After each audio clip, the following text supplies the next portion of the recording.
Hi, everybody. There was something that I was thinking about that really kind of shook me a little bit.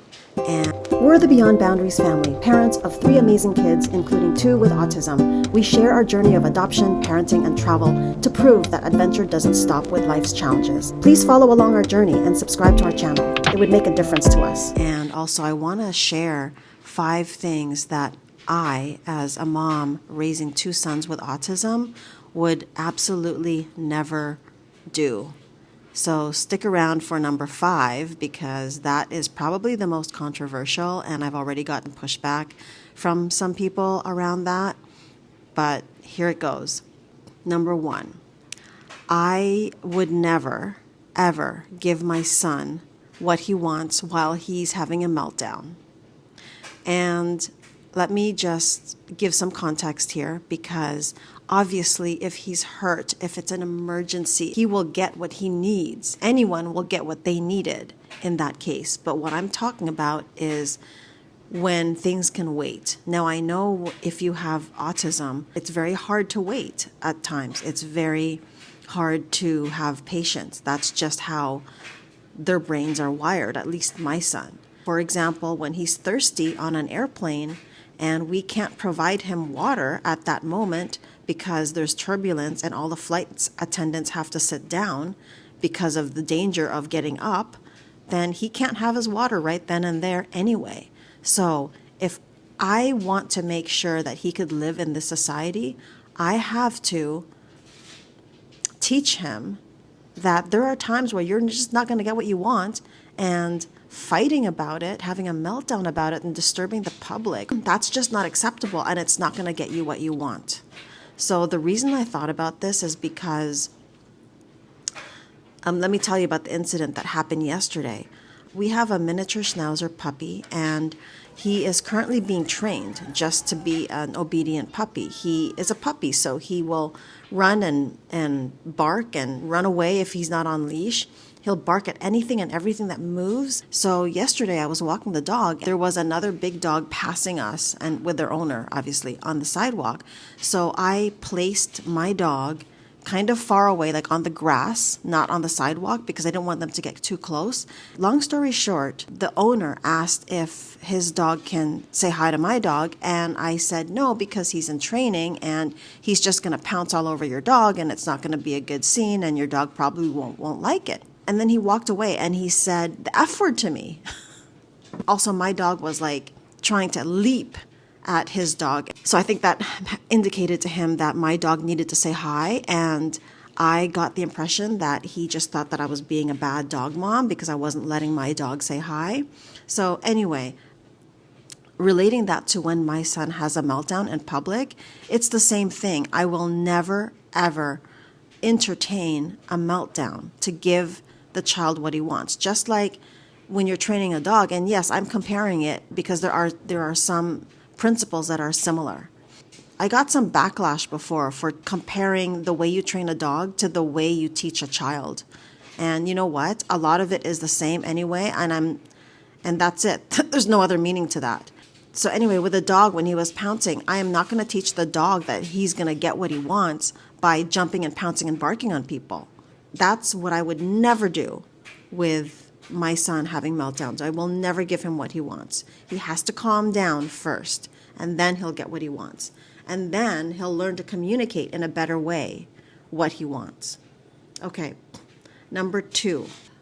Again, some of you may not agree with this, but as with any child with special needs, there are services that are needed for this child. There is a lack of resources for these services. I'm talking about behavioral services like ABA, like speech therapy, like occupational therapy, physical therapies. Well, there's waiting lists all over the place. We've lived in 3 cities, Seattle, LA, San Francisco. There's been year-long waiting lists in all 3 cities for my son to get behavioral services.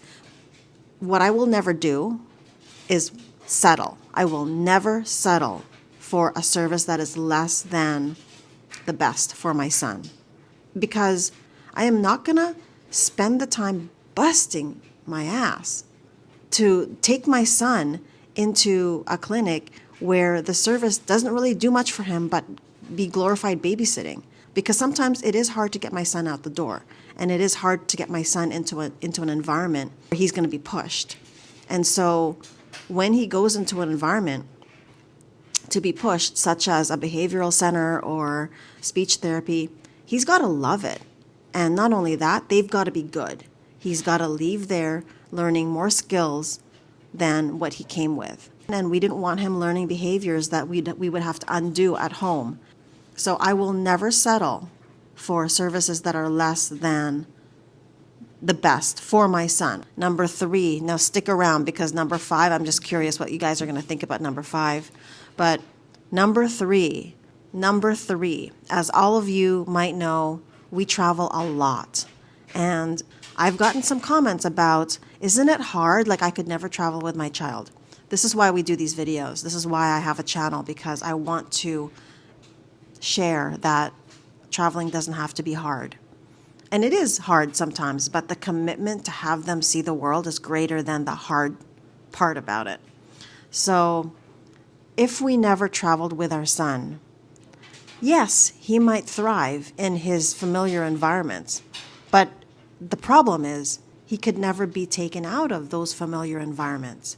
And I want my son to thrive on the uncertainty that life brings us. We cannot give certainty to our children as much as we try to isolate them and give them routine.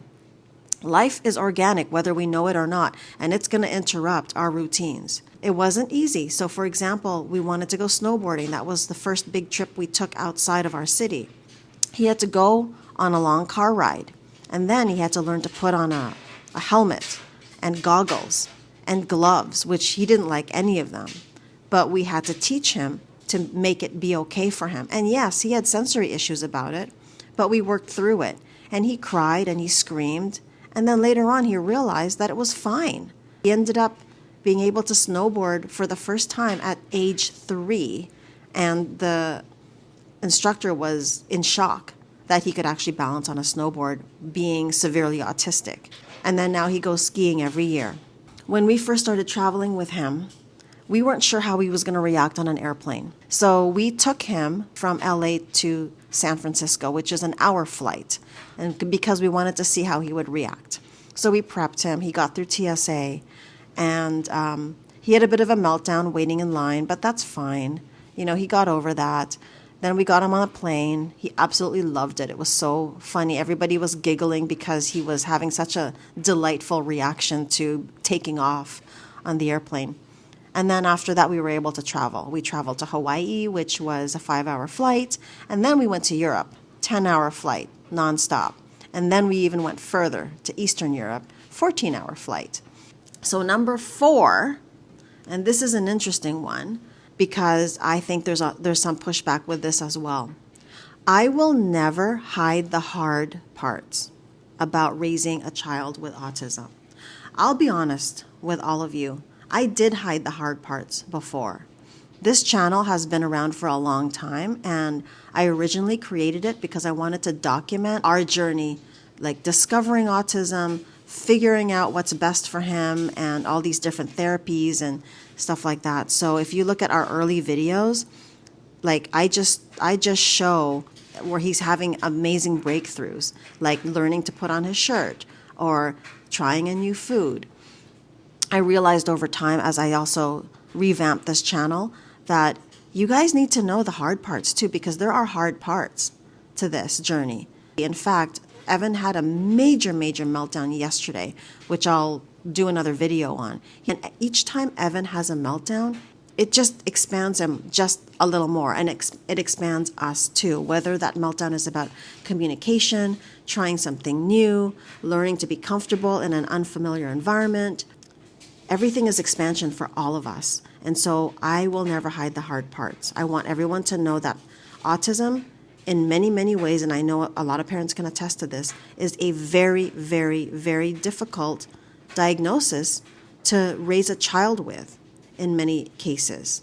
And I'm talking about the severe cases. My son is nonverbal level 3, which basically means he needs to be taken care of for the rest of his life. He is now taller than me, so that's another hardship in and of itself. If he elopes, it's going to be a lot harder for me to grab him and stop him from like running onto the street. Okay, now for number 5, here's the thing that I believe is controversial with other autism parents, and that is that autism does not bring you joy.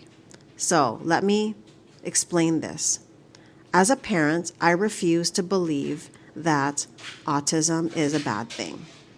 And I know there are a lot of other parents like myself that are raising very, very severely autistic children, such as my son. They might say, you know what? F autism. Autism brings me misery. And you know what? I truly believe that we get to choose what anything brings us. So I'm not saying autism brings me joy, but I found the silver lining in autism. And one of them was being able to document and share our journey so that other people are informed of my son, and that will help those people see other children with autism and be informed about them. I'm not discounting the hardship that parents have. I have a lot of hardships as well.